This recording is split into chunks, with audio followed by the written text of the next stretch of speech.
Adesso usciamo fuori, ok, usciamo fuori, anche perché questa stanza mi mette un po' il magone, ragazzi, perché, cioè, eccoci qua, siamo in tempo reale, non è che, Gianmario, sei bravissimo, però non mi ha detto, mi ha parlato di tua figlia, però, tanto usciamo fuori, eccoci qui, mi hai parlato di tua figlia, hai parlato degli occhi bellissimi di tua figlia, però mi hai detto niente su tua moglie, ma è con tua figlia che litigo con tua moglie?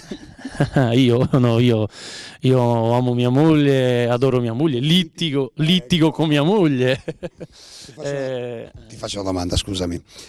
Ma tua moglie, sinceramente, ma poi che ne pensi di quello che sta succedendo qua? Perché immagino, sai, 30 giorni rinchiuso all'Asinara. Qualcuno, devo dirti la verità, qualcuno ha detto, ah, ma quelli si divertono. È un po' come, sai, quando c'erano qua i delinquenti, no? Che una volta c'era il carcere, dicevano, ah, quelli si divertono perché sono all'Asinara, ah, c'è il sole.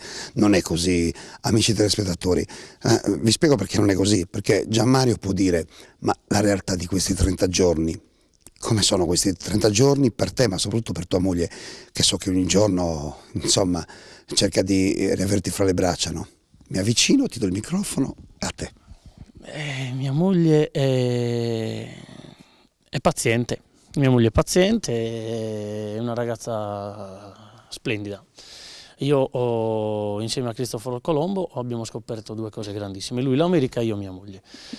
Non sto peccando di presunzione e non voglio essere illuso e né tantomeno vanitoso. Io sono orgoglioso di aver sposato Mariella ed è per questo che la forza anche che ho, che mi tiene qua insieme ai miei colleghi, è lei. Lei è il pilastro effettivamente della mia.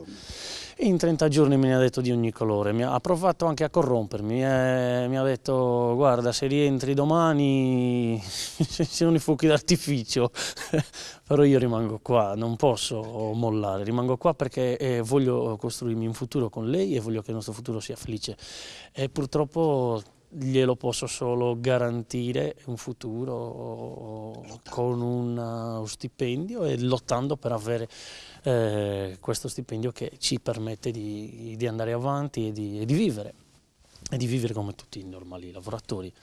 E quindi, cara Mariella, devi avere pazienza, come ne ho tanta io perché mi manchi tu e io manco a te e non sono sicuro che ti manco, perché me l'hai detto ieri al telefono, quindi non può essere diversamente.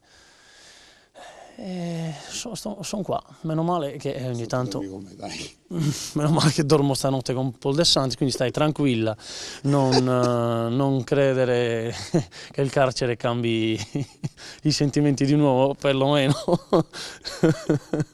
meno male che ci ridiamo, che anche oggi Paul ci ha portato un po' di allegria insieme ai tre sardi, veramente sono dei monumenti nella nostra isola, questi personaggi, e ce li teniamo stretti.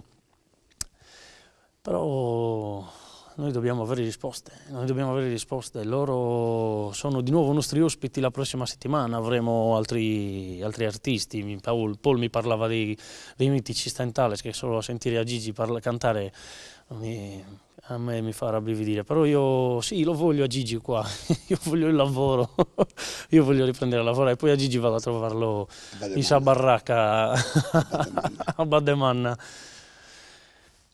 Sì.